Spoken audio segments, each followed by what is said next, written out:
That's right. To come back, so you have to see where it's because after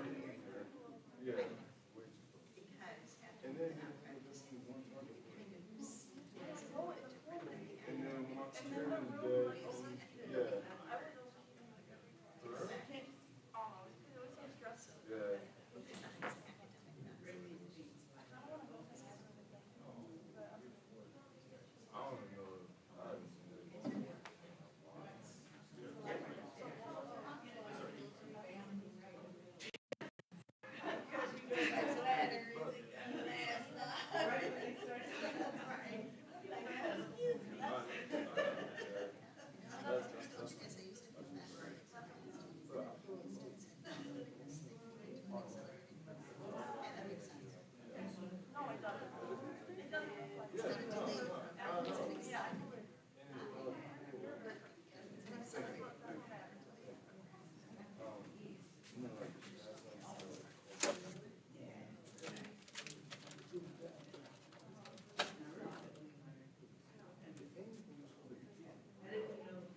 no, that's all I'm like. So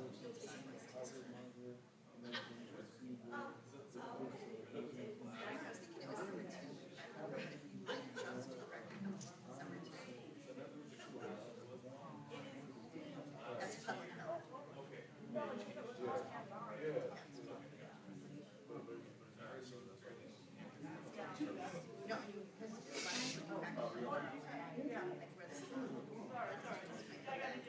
California, you have to fly back for class, so you're gonna say usually it's more Midwest. Now some people go to Michigan, Wisconsin, Ohio, so they have to certain ones.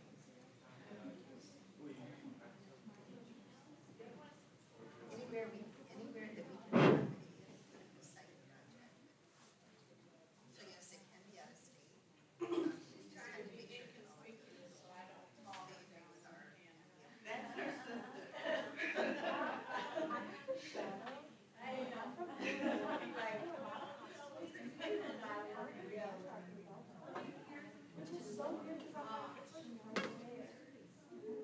We're working on university.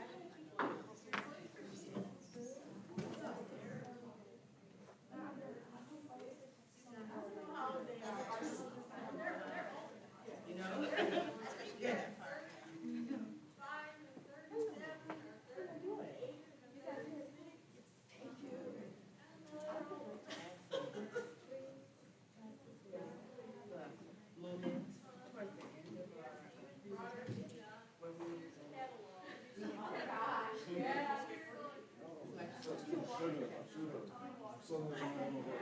Did they just need like a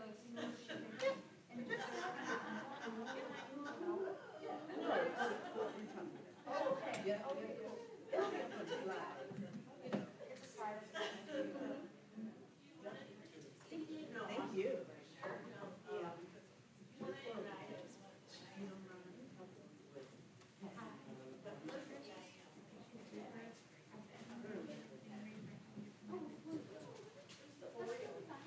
It takes the money. I didn't mean to take it from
commitment to a talk.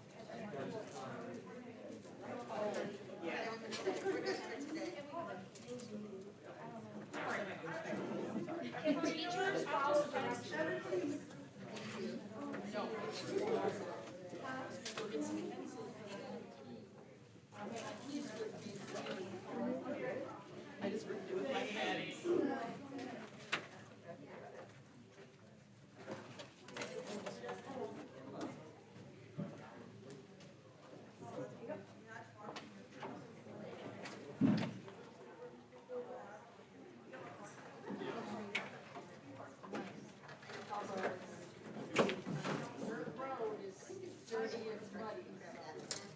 Just in case to sign the paper, I think she wanted people to write down their commitment, and you might want to take a pen.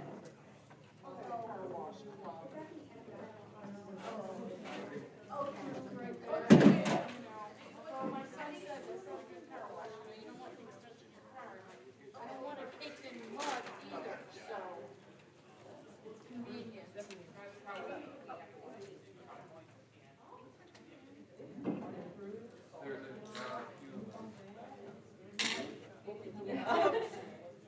Might just have to take it up and just sneak in a little bit. Good, how are you? How are you? We came in. Hey! Oh, I'm all right. Did you start your job? Yes.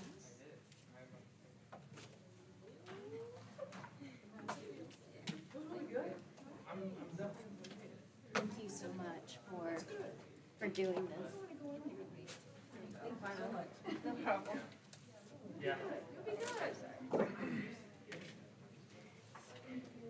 Yep, you'll get used to it. You'll get used to it. Well, just think of the patient as an exam. A live exam. I'll say, I think Susie went to. Did you want to one of your? No, these are not hers. Oh, wait, I'm gonna put one in your place. The hour that you spend. Oh, I need one of these. Reviewing all of the patient's stay.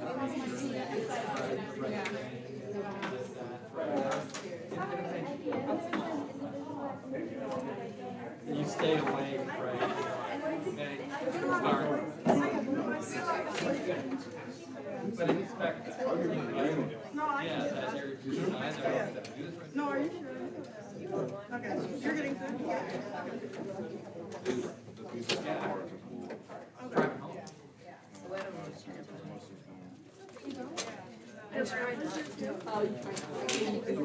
I do like Dr. Brown. I'll just say hi. I have my food for And I called up, right? Yeah.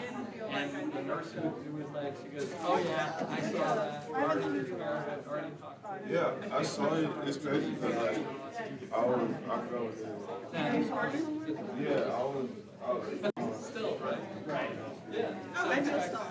No, not that. No, I'm just. You're walking past the art and I was Yeah, right. Are we sit here? I think I saw you shooting sound. yeah. Like down the street. I was so lucky. I didn't even know. I like glared out for a minute and then I went back right back to it. I have one from I'm getting love early. yeah, you didn't call again? I'm gonna get one. I did, but not that early. Yeah, I'm just glad you didn't call again. Yeah, no, that last one that I had was so real. Like, that was probably my worst one that I ever had. Yeah. Okay, I have that class. I almost finished. No. That class is so hard. Really? With Thompson. Yeah. She'll give you cookies. She will. Okay. She'll give you cookies every exam. But if you need help, let me know. Yeah. I will. Definitely. I've been working. Yeah, how you doing? How are you, sir? Don't worry. You got the whole family working. I like it. What you doing there? Picture of. Oh, you want to? Yeah. Okay. You're good, you're good. Well, what are you doing here? My mom. So you don't want to get back. You want? They didn't tell you?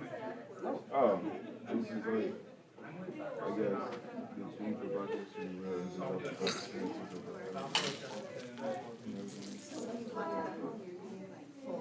that's a sin of what I know.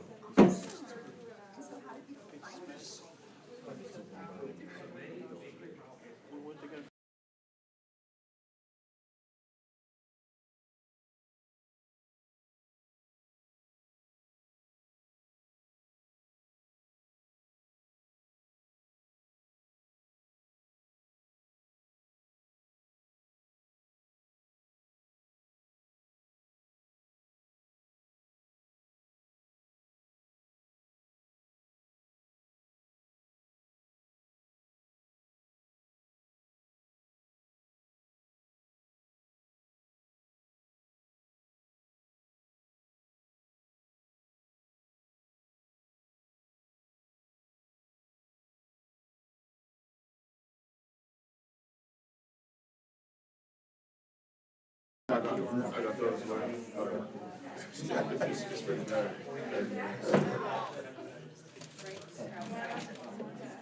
Yeah, where you go? Follow you. Follow me. Wherever you go, it's raining.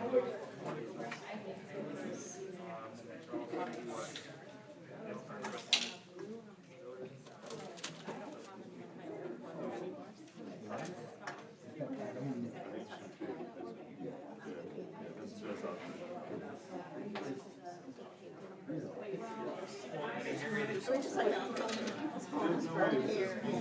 It's like you can by telling stories. Yeah. You never know what you're gonna get. I mean, that's definitely useful. There's no way to do right? But I was like, at all. Because it's over.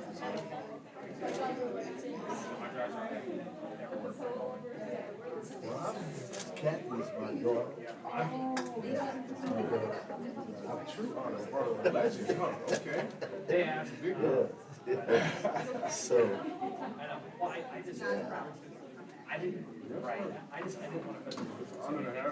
Oh, man. That was my primary one. Yeah, so. I think we're close already. Okay, awesome. Yeah, so my business is Okay.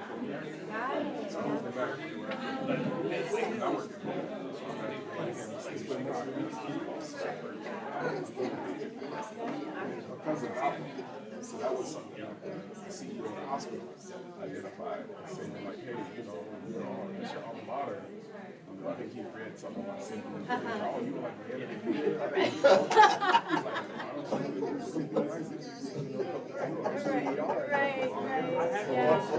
Well, that's really awesome. Yeah, they've been a big supporter.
Good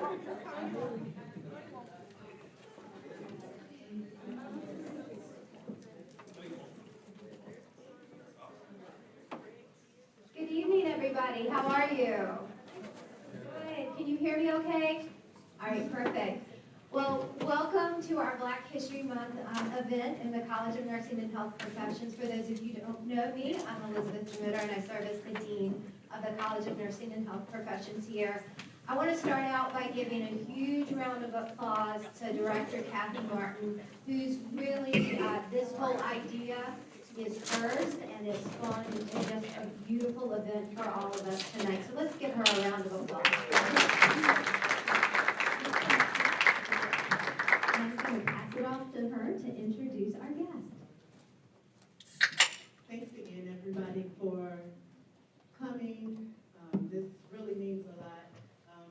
This is Dr. Abdullah Pratt. He is an alum of BU. Absolutely, I'll keep it brief. I'm Abdullah, everybody. It's such an honor to be here. I'm a 2011 alum. I am now a assistant professor of emergency medicine at the University of Chicago, their director of community engagement. But the biggest honor is that I still get to practice medicine, not only in Chicago, Southside, but here in Northwest Indiana, with this guy at the Crown Point ER from Chicago. So thank you for having me all.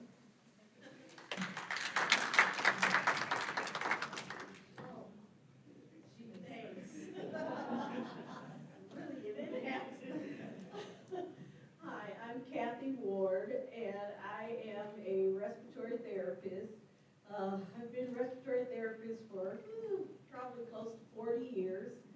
I have been practicing at South Bend Memorial Hospital, and I used to practice in Michigan City also, and I'm also in Bremen and have also been in LaPorte.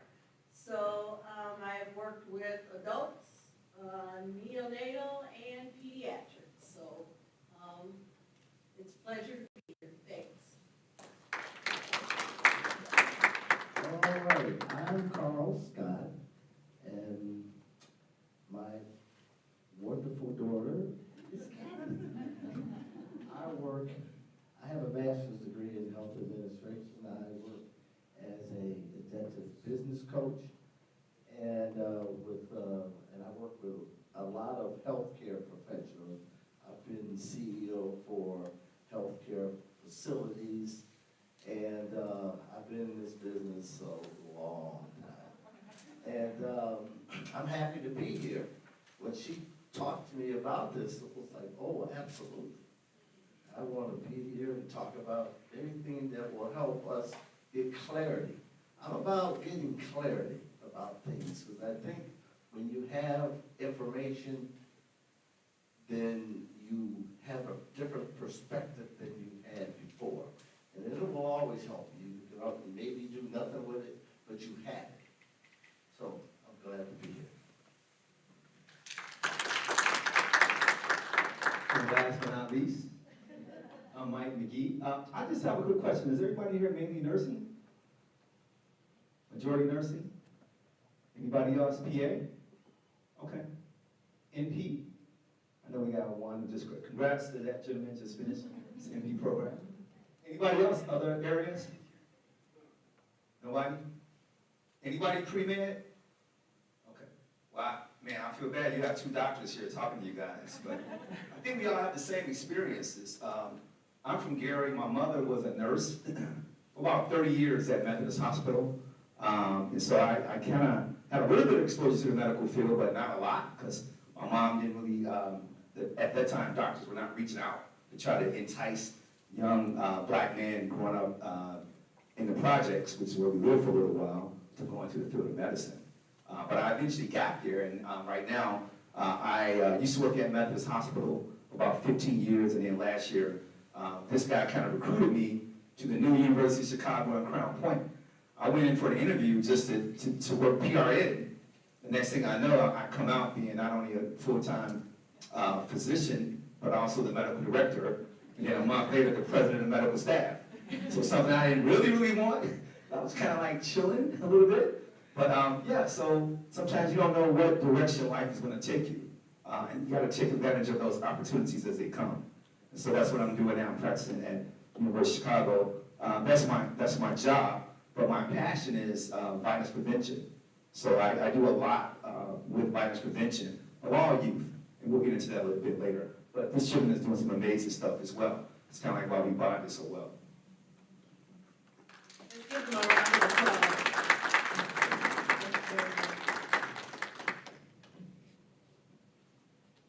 So these are just some of the things that we hope to accomplish at the end of this session, that you're able to recognize how race and representation shapes your experience in healthcare, either as a patient or as a healthcare worker.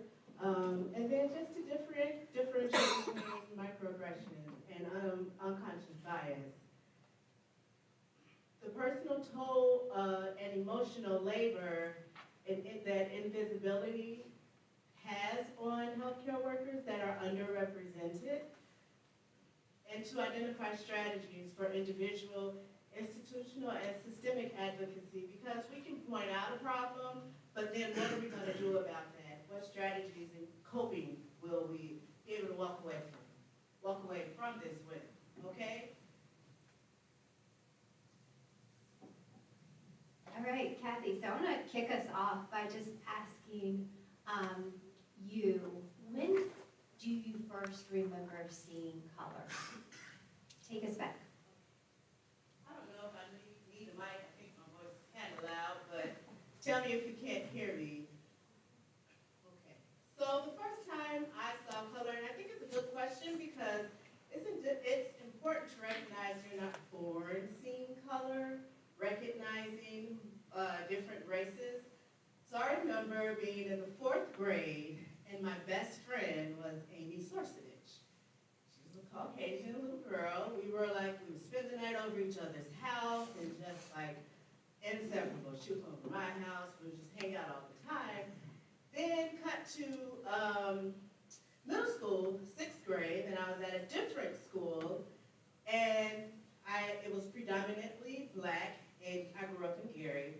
I was at Bailey Middle School, and I got a lot of comments from other classmates like, why are you hanging out with her? You know she's white. Like, what? And I was like, wait a minute, that's my friend. That's Amy. You guys don't know Amy Sorcevich? What's the problem? You know, that was my first time really recognizing, because where I grew up, my elementary school, Ambridge in Gary, was predominantly black. And then we moved to Glen Park, and it was a good mix, perhaps. But when I got into junior high, it was the first time I was like, oh, there is a difference, perhaps. So that was my experience. What about you, Elizabeth? Yeah, my story goes back to Corey and Olivia and 1st grade in Miss Brooks' class. And timely, it was around Valentine's Day, actually, and this is going to date me, but back in my day, you didn't have to give a Valentine to everybody in your class. And in fact, most Valentines that you could purchase in school, gadget or treat or candy, they were just the card. But they did sell these red hearts that you could stick a red lollipop through. It was literally like the only Valentine that you could buy in the store that came with a candy.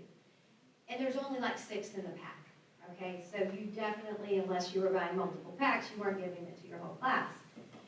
And there was a little boy in my class, well, we were all little, named Corey, and he sat right beside me. And he was so funny, and he was so silly, and he was so smart, and I was just always in awe of how he made me feel. And every Friday, our teacher would get us up in front of everybody. We do a mock spelling bee. She was kind of preparing us, with all our spelling words for the week. And Corey always won, I was just infatuated with him. And as it got closer to Valentine's Day, and I had somehow convinced my mom, who would have never bought these kind of Valentines before, to buy me these Valentines, she said, yes, I'm gonna buy them for you. And so I was so excited, I was telling all my friends at school, and Olivia was my best friend at the time. I said, you won't believe my mom got me those Valentines that had the sucker with them. And she's like, well, who are you gonna give them to? You know, and so I rattle off 5 girls and Corey. And she says, well, you can't give it to Corey. And I was like, why? And she said, because he's black. And I said, And as a first grader, I don't think I thought more about it. Olivia told me that. That must be a fact, right? You're so young, you're impressionable, you're innocent. I still gave Corey that Valentine, by the way. But it really, when I was asked this question before and I had to think back that far, it was like, wow, where it starts, you know, where we first see color. Very, very important question. So I want to ask, like, just for a couple volunteers, either from the audience or the panel, that would like to answer this question. When did you first see color?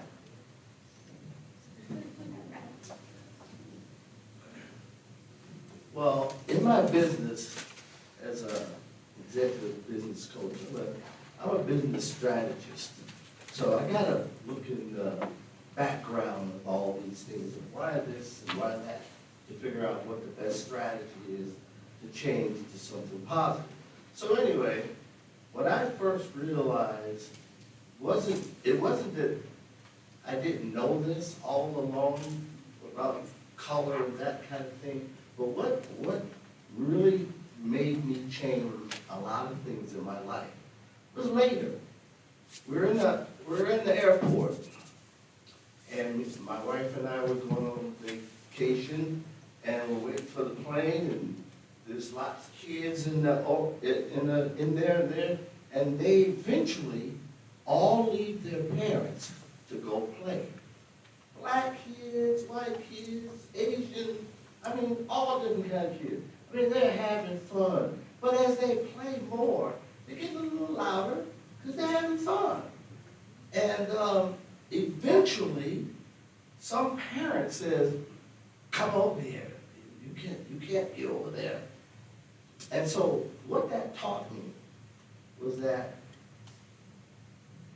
racism is a strategy used for some other gain. Because those kids had no problem. Some of the kids, I realized, didn't even speak English. They didn't have a problem playing. I don't know what game they were playing, but they all knew what to do.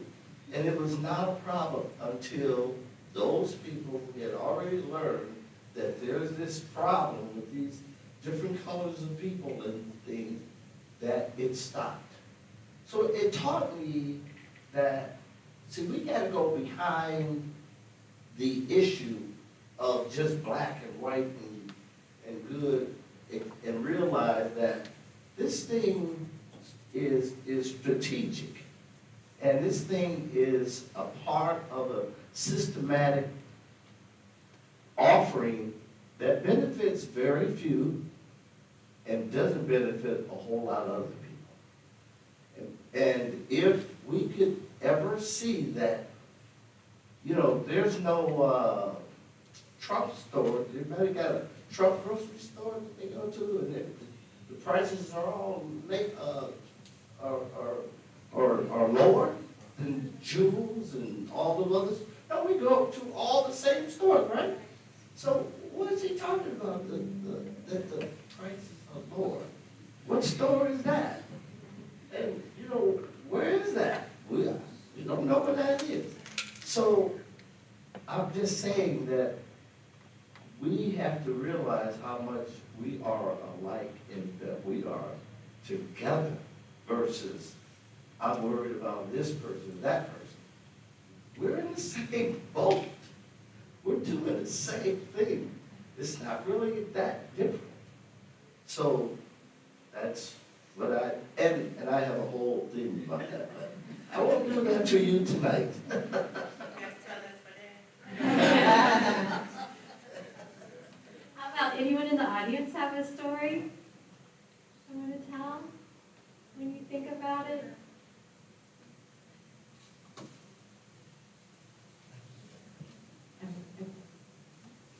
All right. So in that vein of what Mr. Scott was talking about, we're gonna ask a few questions to the audience and see how alike we are.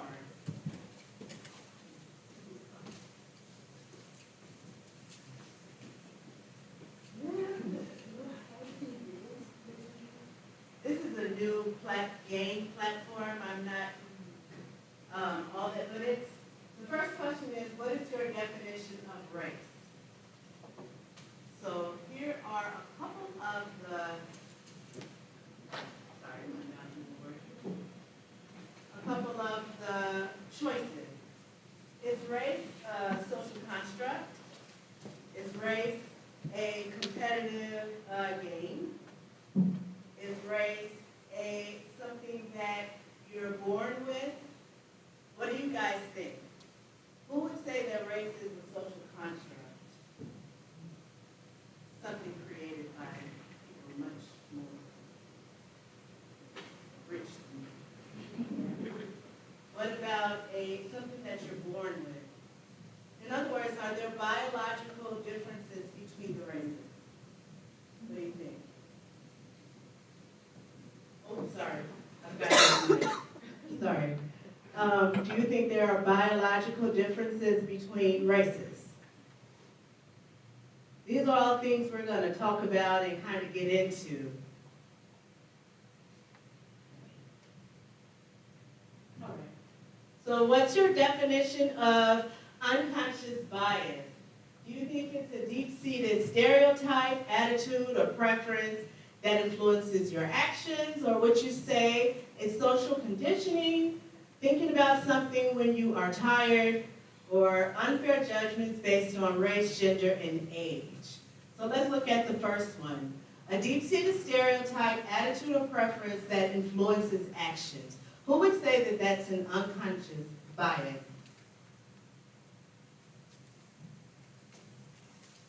Nice majority.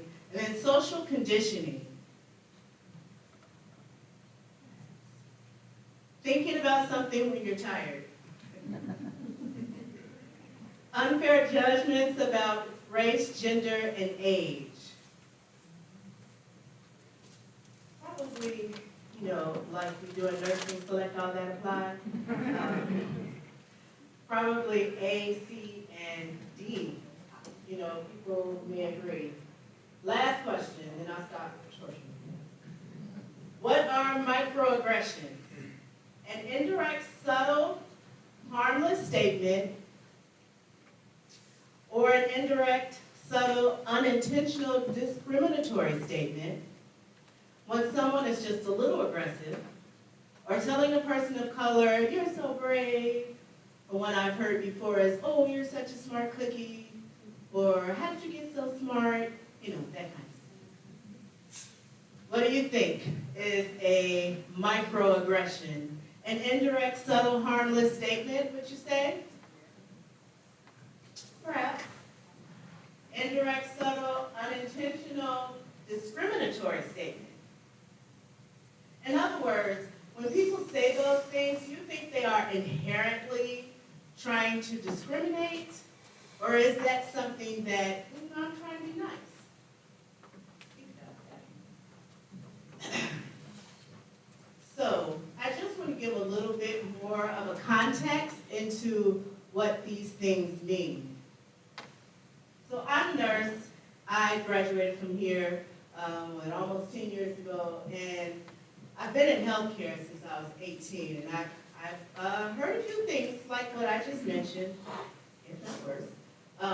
So if we understand that race is a social construct, something that you're not born recognizing, like we talked about, then in healthcare, our understanding of race is what will influence how we how we interpret a patient's risk or their pain or their behavior.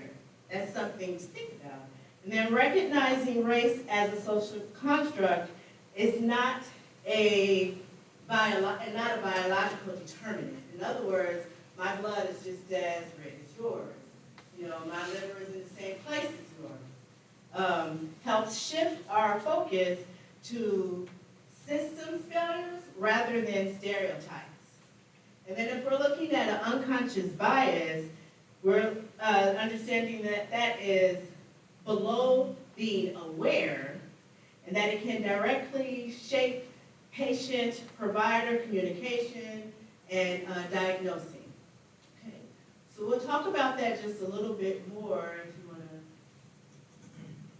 to. So I think in some, like, two big concepts that we hope like you take away today are this idea of unconscious bias and microaggressions. And unconscious bias meaning like we're not even aware, right? We're not even aware of these thoughts, these perceptions, these attitudes that we're carrying. And no one's immune from it. We all have them. And they become visible through our actions. I think the microaggressions, you know, these are external expressions of these biases that we hold. They show up in the words we use, the tone we use, or even when I hear the emissions, okay, from our life. And they are experienced as harmful by someone else. I think that's the other, you know, key with microaggressions. So unconscious bias is what we carry. Microaggressions are how they show up.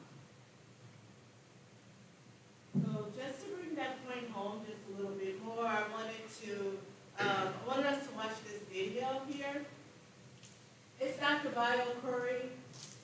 She is an excellent physician. She does a lot of TED Talks. I really recommend that you get to know.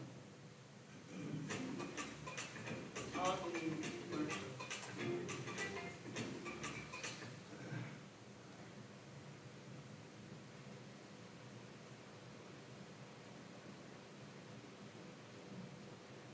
Most people think dying during childbirth is a thing of the past. But that depends. Of course, things are better than they used to be. We have more knowledge, better training, and better equipment, all of which make childbirth much safer. However, Serena Williams, one of the greatest tennis players of all times and Black sports icon, almost died giving birth in 2017. So with all of these advancements, why do Black women die in childbirth over 3 times more than white women? Often it's argued that the problem is a lack of access to quality care, which is absolutely a big part of the problem. But if Serena Williams, who can access the best healthcare on the planet, almost fell victim, it's more than access.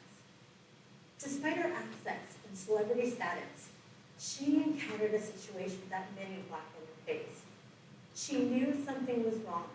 She told her healthcare team, and she was dismissed.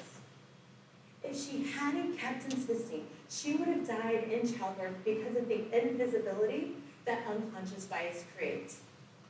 So what is unconscious bias? It's the social stereotypes about certain groups of people that we form on our own without realizing it. These are the gut reactions we have to how people look, talk, and behave. Unconscious bias in and of itself is not a bad thing. In fact, it's something we all have. However, when unconscious bias systematically creates a damaging outcome for one group of people, it's something we need to look at more closely. The risk Black women face in our healthcare system is a complicated topic, and there are many interacting factors. So today, I want to bring to light how race-based medical practices and unconscious bias together impact Black lives. Even as a physician and medical director, I also had a similar experience to Serena Williams. I had just finished delivering my second daughter via C-section. I was in the recovery room holding my husband's hand. My daughter was receiving tests, and I was excited to meet her. My excitement, though, was overwhelmed by dread. As a physician, I knew the risk of a C-section. As a patient, I knew something was wrong. I didn't feel the same way I did after my first C-section. Something was off. I struggled to think and speak. I couldn't concentrate.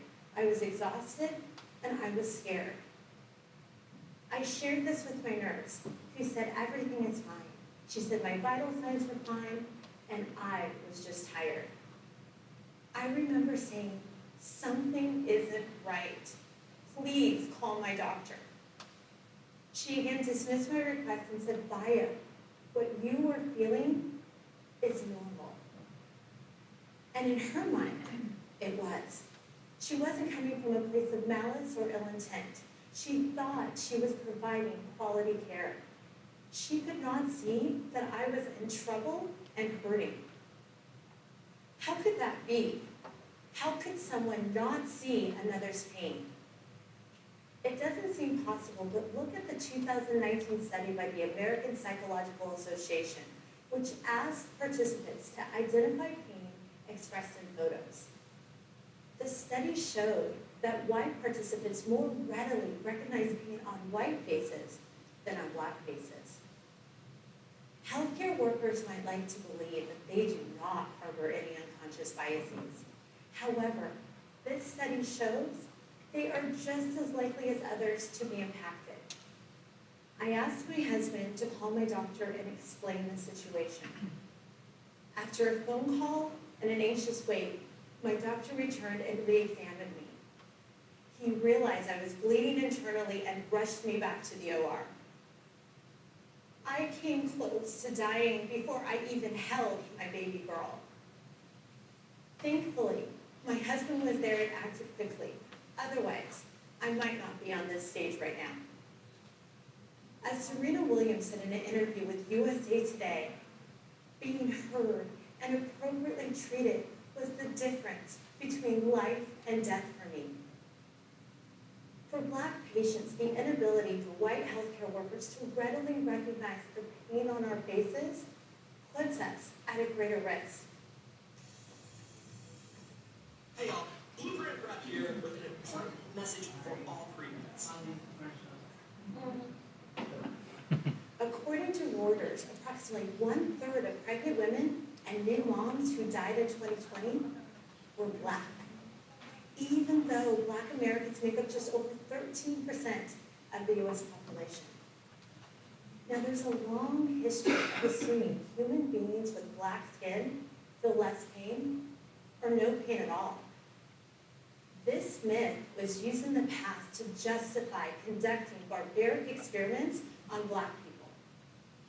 In the 1840s, Dr. James Sims, known as the father of modern gynecology, developed some of the tools and techniques we use in surgery today. He did this by experimenting on enslaved Black women without pain medications, assuming they did not feel pain. He took this so far that one of his patients, an enslaved 17-year-old Black girl named Anarka, was operated on 30 times in 4 years without pain medication. Shortly after these experiments, or tortures, Dr. Sims started performing his procedures on white patients. But with his white patients, he administered pain medication. Unfortunately, these biases are very much present today. There are many studies, including one from 2016 by the National Proceedings of Science, that showed doctors in training believed Black patients were not as sensitive to pain as white patients, and were therefore less likely to treat a Black patient's pain appropriately. There's a second factor at play when we take a look at the risk Black mothers face. One of the most significant risks in childbirth is the type of delivery. There are essentially two. The first being the medically preferred method, a natural vaginal birth. These have fewer risk, faster recovery, and significant benefits for the child. The second, a C-section, is a major surgery. C-sections are important and can be life-saving for both mother and child. For instance, I have a condition that required a C-section for the births of both of my daughters. However, C-sections carry risk, including the risk of death. According to the Canadian Journal of Medicine, C-sections carry a 5 times greater risk of death than a vaginal birth. In the early 1990s and 2000s, C-section rates increased considerably across all races, which eventually ignited concerns, one of which was how to deal with subsequent births. The practice back then was once you had a C-section, you always had a C-section. In response to this, in 2007, a department of the National Institute of Health created a scoring system called the VBAC score, or vaginal birth after C-section. This assessment helped doctors evaluate a pregnant woman's probability of having a successful vaginal birth after a C-section. This assessment asked 4 questions. What is the patient's age? Because older women may have increased risk of complications. Height, because the bone structure of more petite women might not allow a bigger baby to come through. Weight, because heavier women may have more complications. And the last question that is asked, is the patient African American, Black, or Hispanic? The scoring system disregarded every other race and ethnicity. So imagine you have 2 women with the same age, height, and weight, and with equal risk. One gets to choose a natural birth, and the other goes into surgery solely based on the color of her skin. As a medical student, I spent years inside a lab studying and memorizing every part of the human body. I never learned or observed any anatomical differences based on race or ethnicity. The color of one's skin does not change the internal organs or functions in the body, because race is a social construct, meaning humans invented it. Race does not have any biological or genetic basis. This system remained in place for 14 years. It wasn't until 2021 that the VBAC score was finally revised, removing race and ethnicity from its final calculation. However, by then, doctors had been using it for 14 years.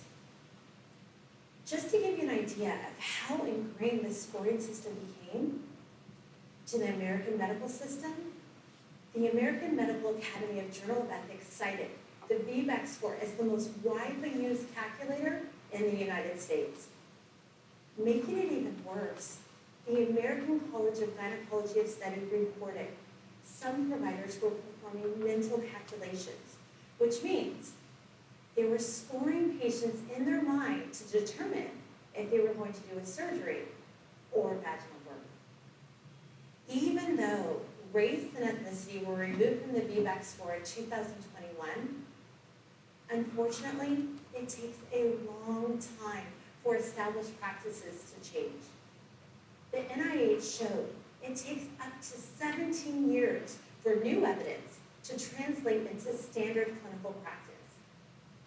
So with roughly 3.6 million births in the US annually, the VBAC score still impacts the care and treatment given to African American, Black, and Hispanic women daily.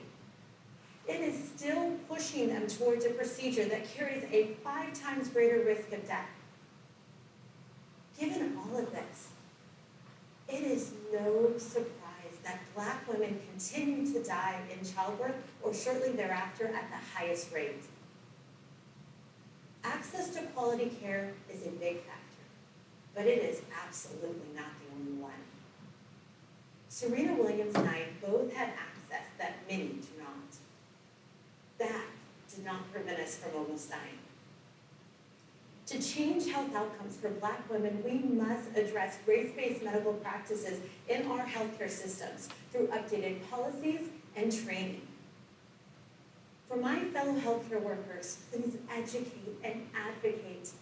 Educate yourself on the recent research that shows the fallacy of race-based medical practices, and educate your colleagues as well. The more healthcare workers we have knowledgeable and actively pushing back against these policies, the quicker we will see change. As a physician, I took an oath to do no harm, but we all have work to do. For all of us seeking medical care, speak up when you see, hear, or experience racial inequities.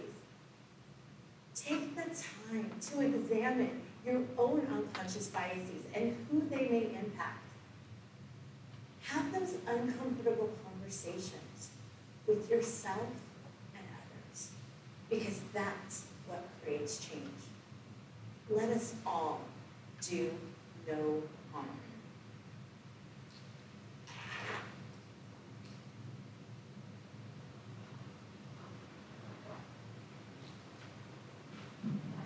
So, as Dr. Bio explained, her experience, even as a doctor, being dealing with racial inequities, and it wasn't because of access, it's because of the thoughts that you have ingrained already, the unconscious bias, and we didn't get into microaggressions with that video, but I would like to turn to the panel and ask if you could share some of your experiences in healthcare, if you don't mind. I don't mind starting this off. As I said, I'm a nurse and have definitely experienced things of inequity. Before I came to this nursing school, I was at a different one, and I won't say the name, but they weren't very open, and it was weird because it's in an inner city, but most of my, if not all of my professors actually were Caucasian. And in that experience, I was made to feel less than. There wasn't a lot of African American nursing students there, but the environment was not welcoming. And in fact, my clinical instructor at the time made a point of every clinical day pulling me to the side and telling me face to face that you're not going to make it. You're only good for a CNA. I don't know why you're doing this. You should probably just drop out. I mean, just about word for word is what she would tell me every time. Like, we had clinicals twice a week, and I heard it all the time. And then we would have pre and post conference, and she would only ask me questions to test me. It was a very, I would say, emotional experience, perhaps, but mostly it was confusing because I didn't understand why an adult was treating me this way, one, and it was confusing because it made me question my ability. It made me feel invisible. Yes, ma'am. I won't lecture you all on this. I'll try to give you all some direction. I had an experience at our Northwest Indiana ER where I had a patient that came in, a military vet, and he had tattoos all over him. He was a special ops, and he came in with extreme chest pain. And he and his wife were explaining that nobody, is listening to them. They've gone to many VA hospitals. Nobody listens. They keep telling his PTSD from his time in the war. And he's about 6'3", very well built, Caucasian male. And he's like, did you play sports? We talked about a little bit about that. I played for VU. But after that, he tried to go on and explain his symptoms more, and I told him to stop.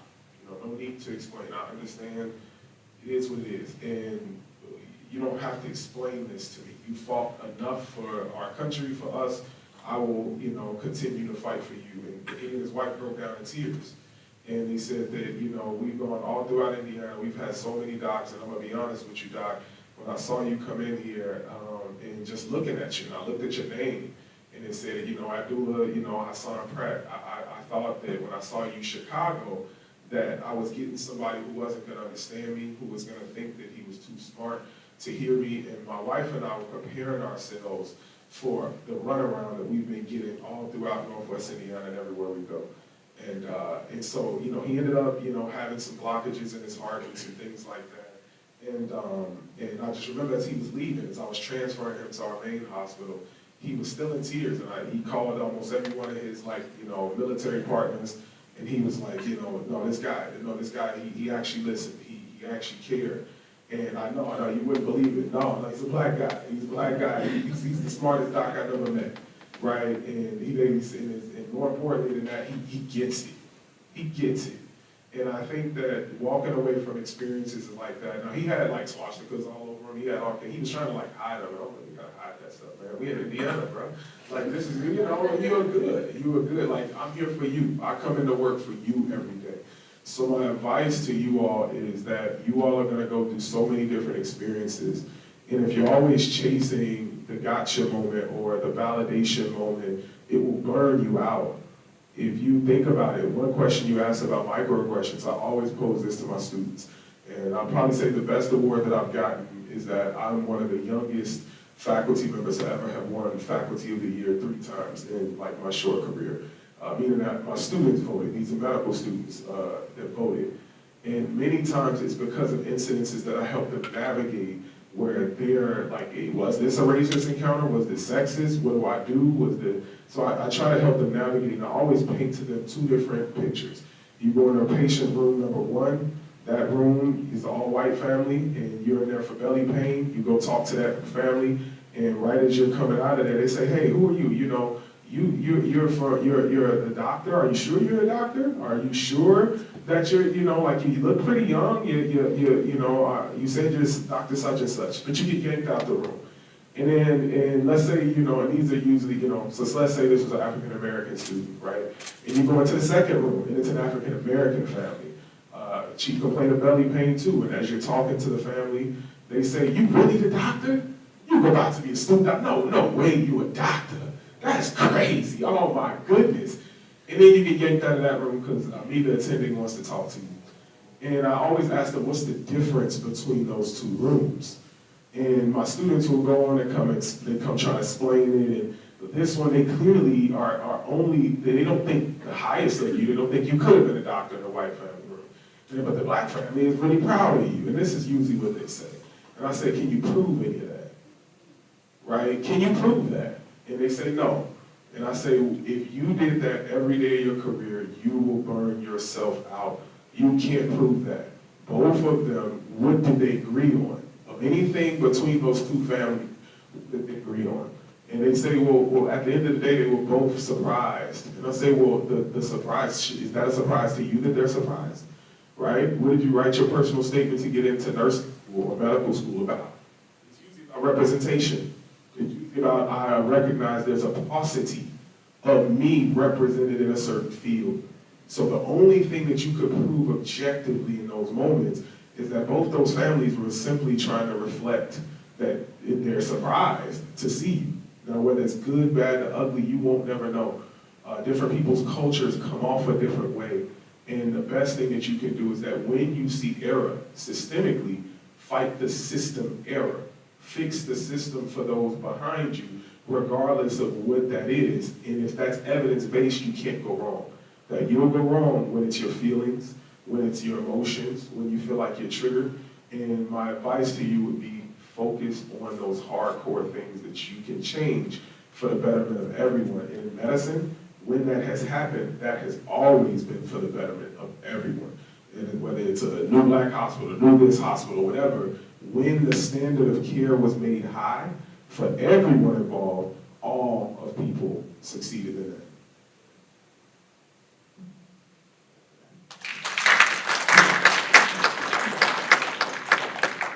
I won't take as long.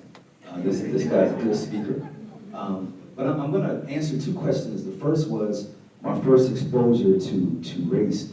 Number 1, I grew up in an all-black city, grew up with a single-parent mom who had me at age 18, who wanted to go to medical school but got pregnant.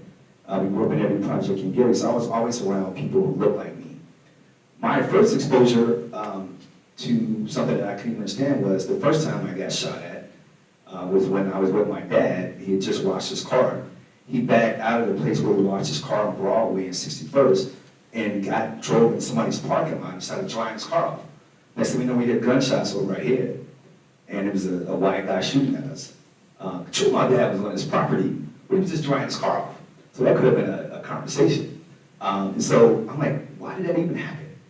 So all these things that happen to black people, we don't always understand why, but some of it is vicious. And you gotta ask yourself, what's that all about? So then the second time, and by the way, I'm in school, I'm a friendly guy, I speak to everybody. We had white kids in my class, I'm gonna be their friends. And I was always altruistic, like, and I actually, hate to say it, like to fight. So I would take up for kids.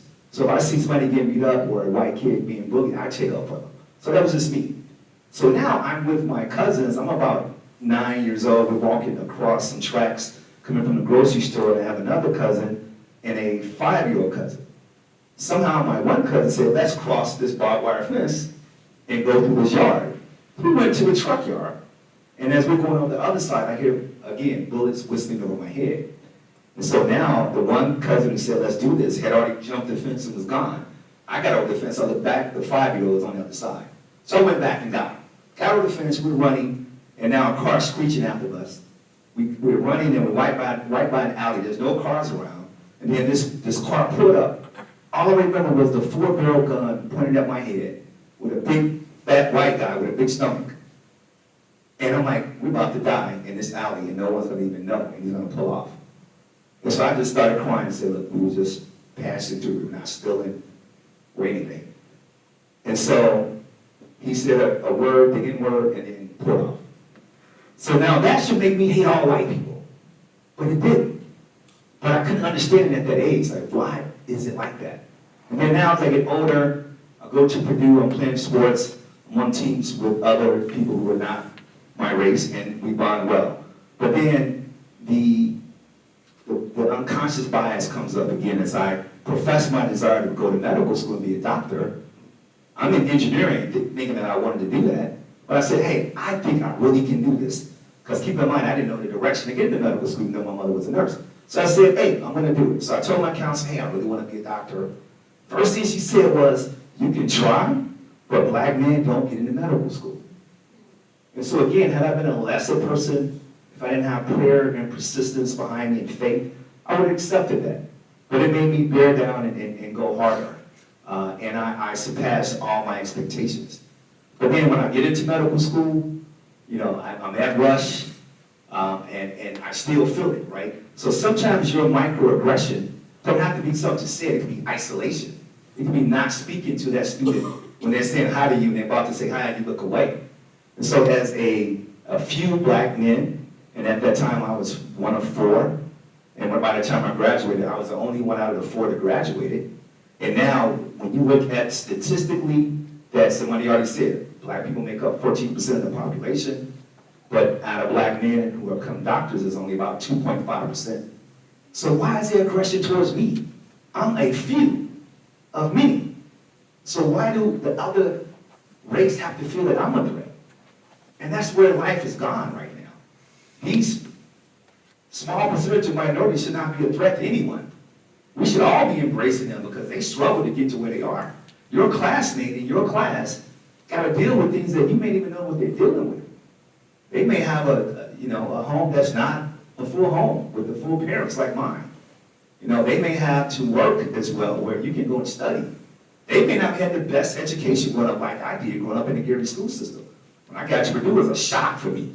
Being in a classroom like this with 2,000 students, and then TAs who didn't speak English, I was at a disadvantage. So I had to overcome so many things to get to where I am. And then yet, when I get to where I am, I still feel it. Like he said, a lot of times people judge you the minute you walk into the room. I wear my lab coats. I don't want them thinking that I'm housekeeping. And that has happened. You know, that has happened. And so, but then I also was the flip side. I've gone and worked in different places, in Richmond, Indiana, and other places as a local Simmons where you go and work, and I'm the only black doctor in the whole hospital. And before I know it, everybody loves me. Because I'm providing great care, I'm treating everybody as though they're a relative, and I'm friendly and I'm nice. And I don't care that you're wearing your swastika or, you've already, shown me that you're a racist. I'm gonna treat you and I'm gonna change the way you look at me. And I just let it roll off my back. And I must admit, the one time that I really got upset by somebody who prejudged me was when I was at NYU as a chief resident, and I went into a room There was a black patient, and he didn't want to speak to me. And so I said, what's going on here? So I sent my intern in, and he had a full conversation. And so then I recognized he thought that I was not adequate as another person who looked like me. So we get that as well. And so we gotta watch how we carry ourselves towards other people, not knowing what they're going through, and not let the microaggressions and the unintentional bias come out. Because at the end of the day, we all bleed red. And that's what I think is missing through our society, that we don't embrace each other enough and have the unity enough to get past these little silly things that divide us.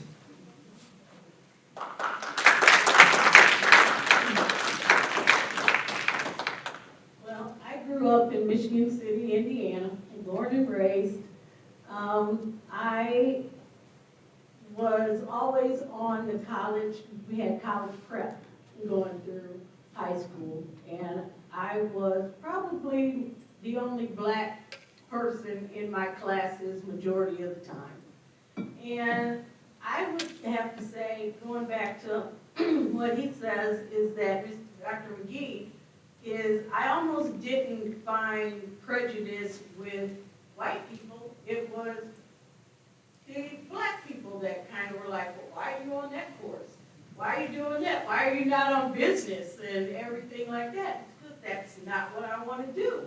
I want to go in the medical field.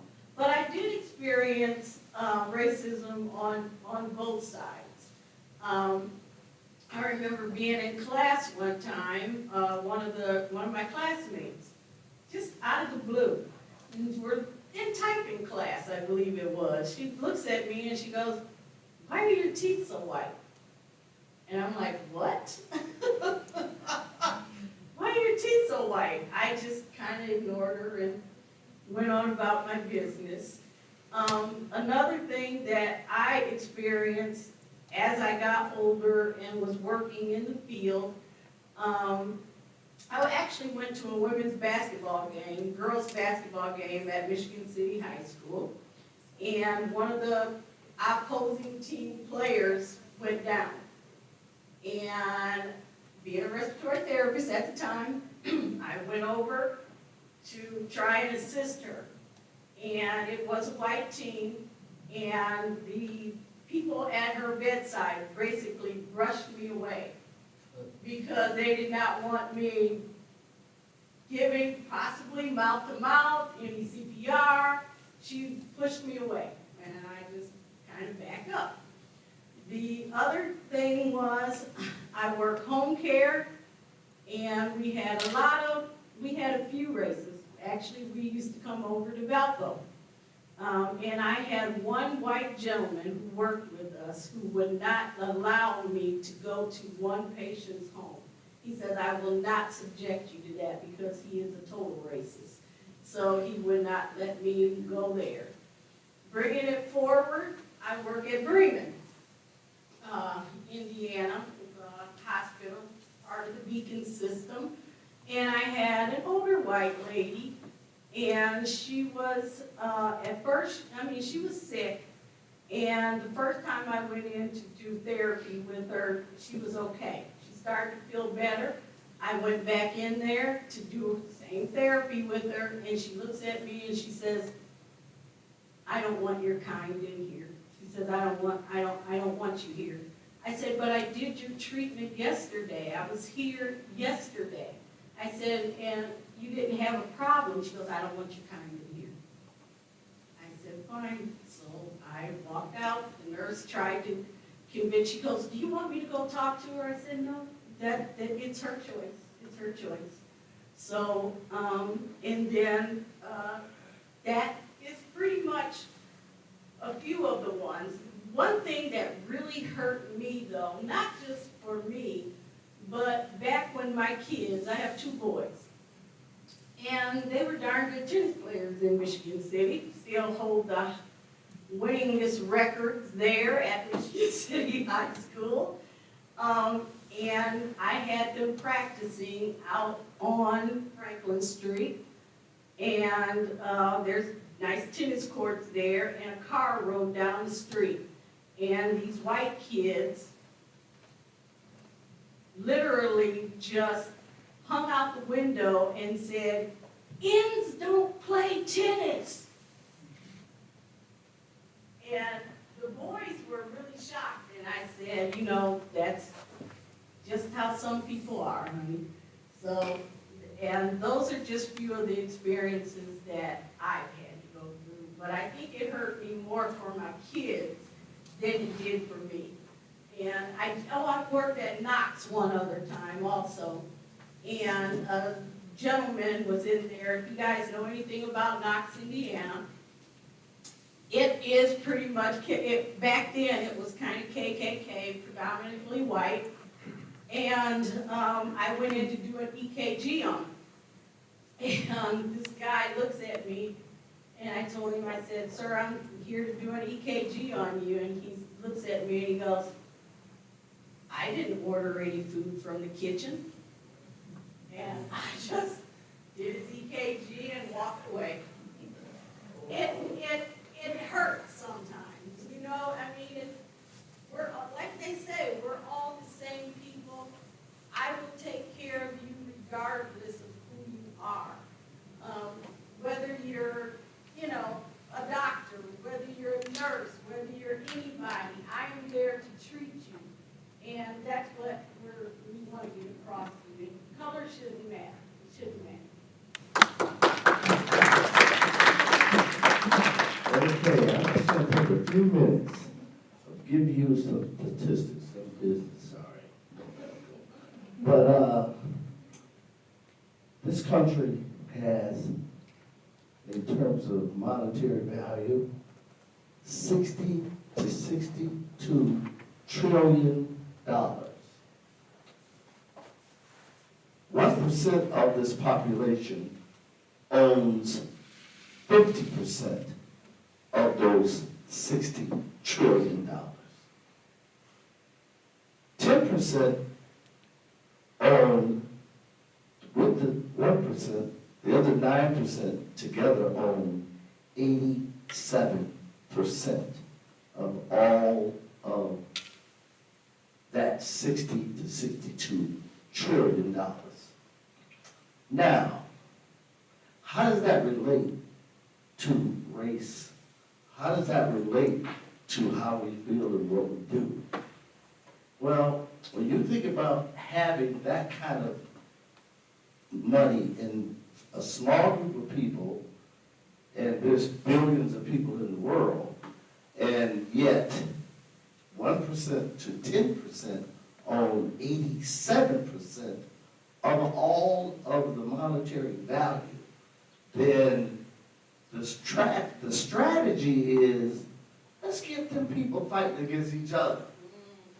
Let's get those people making sure that they don't care about each other, so we can continue to do these horrible things and rake in all the trillions of dollars that we can.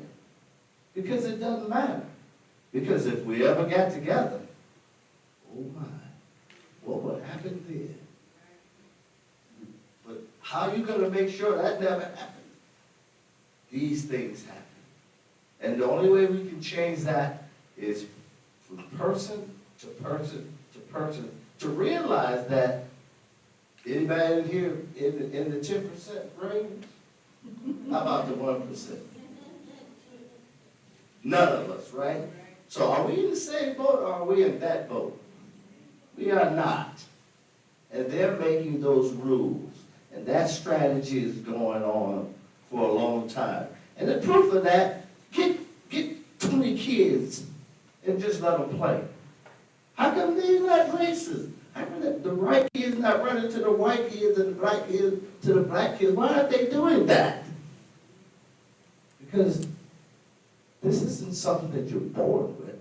It's strategy. It's a strategic plan to make sure that the 10% continue to have everything they want while we fight against the crumbs that they leave behind about each other. And that is, if we don't change that, this will just continue. We have to change.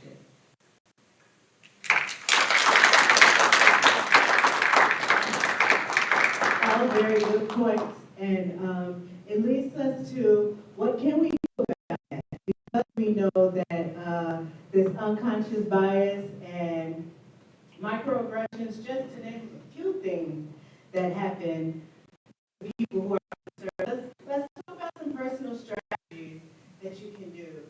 So we named a little bit of this, but recognizing and naming bias and microaggressions. So even if it's happening, just recognizing, like for that patient, that there are things that can be done that, you know, have we really talked to that patient and asked them, can you afford this? Sometimes medicine is given as a one-size-fits-all, but we know that just because this medication is something that most people take, maybe that patient can't afford that. Maybe they need a different way of giving it to them that's more affordable and easier to access. And I'm talking from the patient side because that's my background, you know, but this is in every area of our society, not just healthcare. But building mentorship and resilience through community. Cultural humility and allyship, I think, is a very important personal strategy that we all can look at, because unconscious bias is something that everyone has.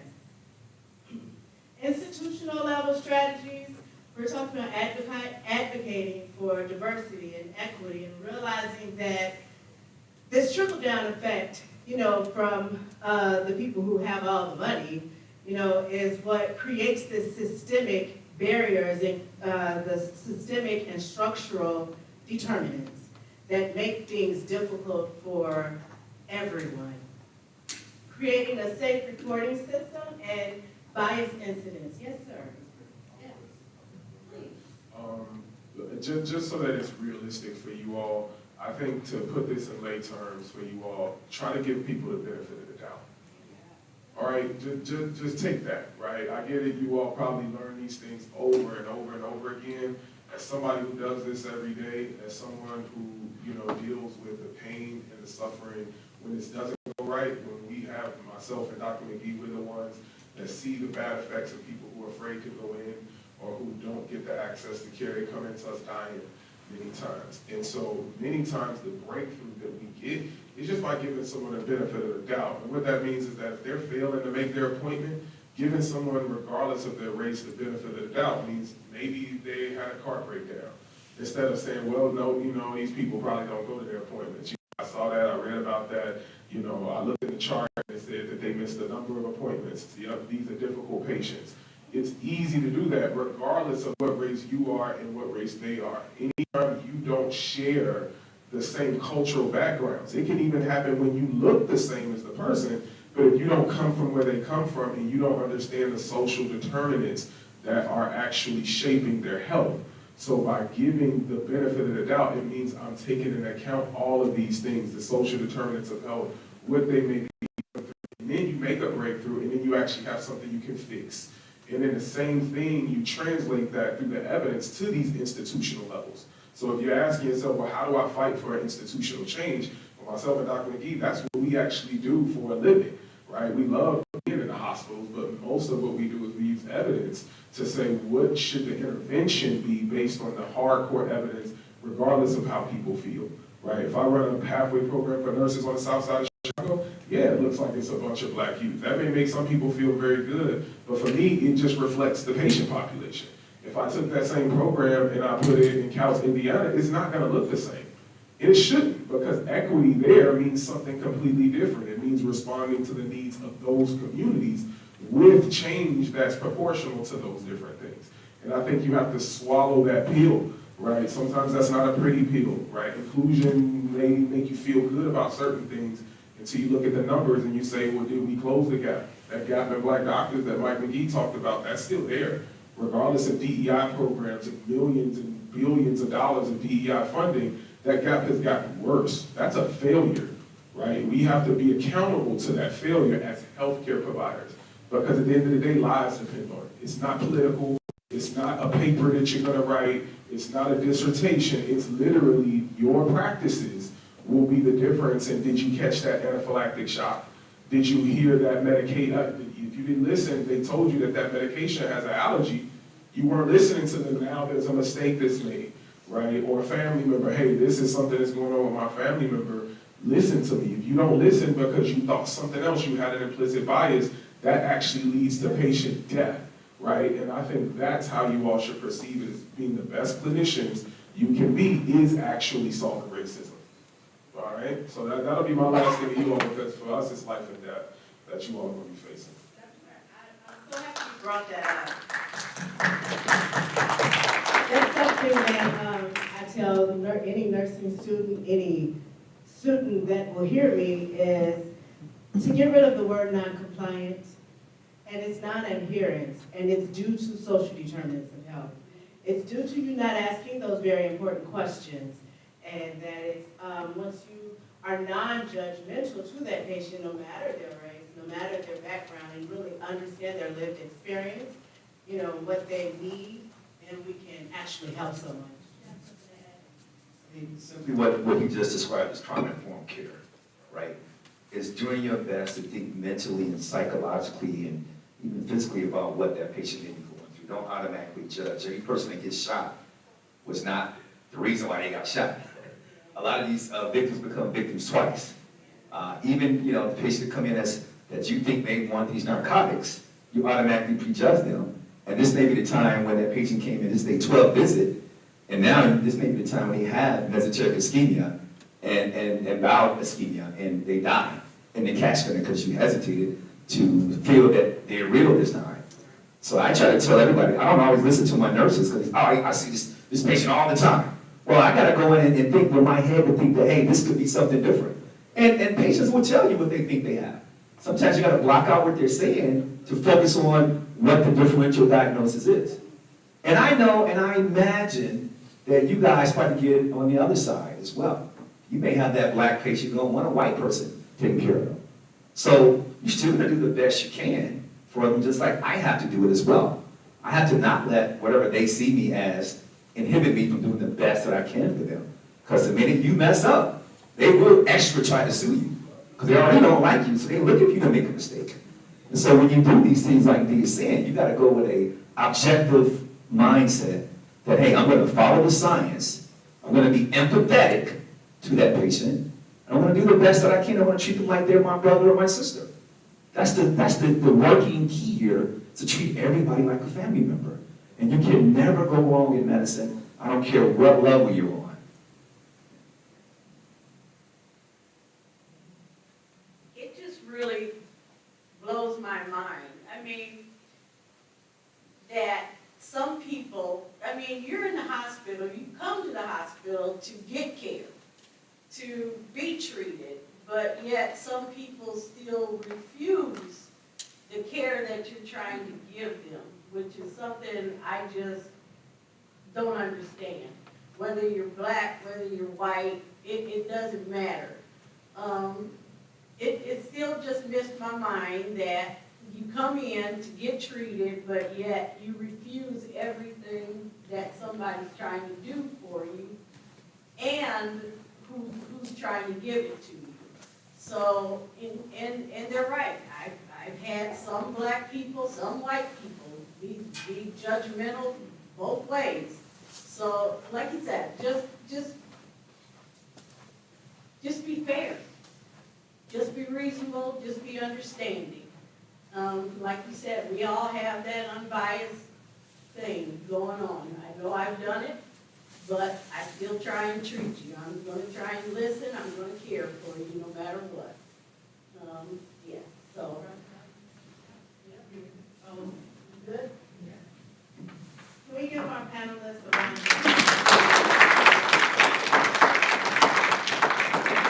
I just really want to personally say thank you to each and every one of you guys for being here and being vulnerable and sharing your story and educating all of us about how to deal with this issue. And I just want to thank all of you guys for coming, and I hope you learned something from this. I hope there are parts of it that you can take into the clinical setting to deliver that expert care that you are learning to do, that's non-judgmental, that's unbiased, and really make a difference a systemic difference in our healthcare system. It just takes one person to not listen to that person that says, oh, they're here all the time. You don't have to listen to that. You understand? Okay.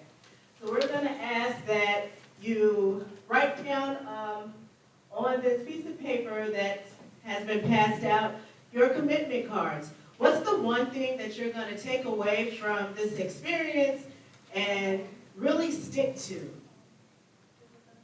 when you go into practice? Or even if you're not going into the clinical setting, just when you encounter someone that you are not familiar with.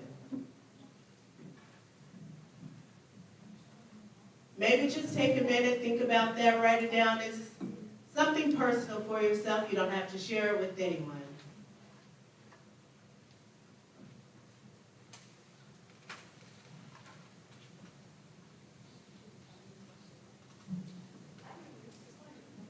All right, I want to just echo what Director Martin shared as a great gratitude of thanks for sharing your experiences, for sure. I mean, I think hearing from very overt experiences to ones that were much more subtle, it's so important to educate ourselves. We know race is man-made. We know we're all carrying unconscious bias. We know that can play out in small ways through microaggressions that may seem small but big impact. They harm people, and then very overt ways. But there's lots of ways we can advocate for both personal, institutional, systemic change. You know, one quote that always stuck with me, structures are designed to get exactly the results they're getting, you know? And so it really does matter that we lean into when structures that aren't working for somebody, okay? Especially a group of people. Notice those patterns, you know, notice the themes that reoccur. Thank you all for being here. I know we kind of ran a little late on time, but please come up if you have any questions for anybody or anything else you want to share. Please take the drinks and the food. We don't want any of it left. And thank you so much. Have a very safe night.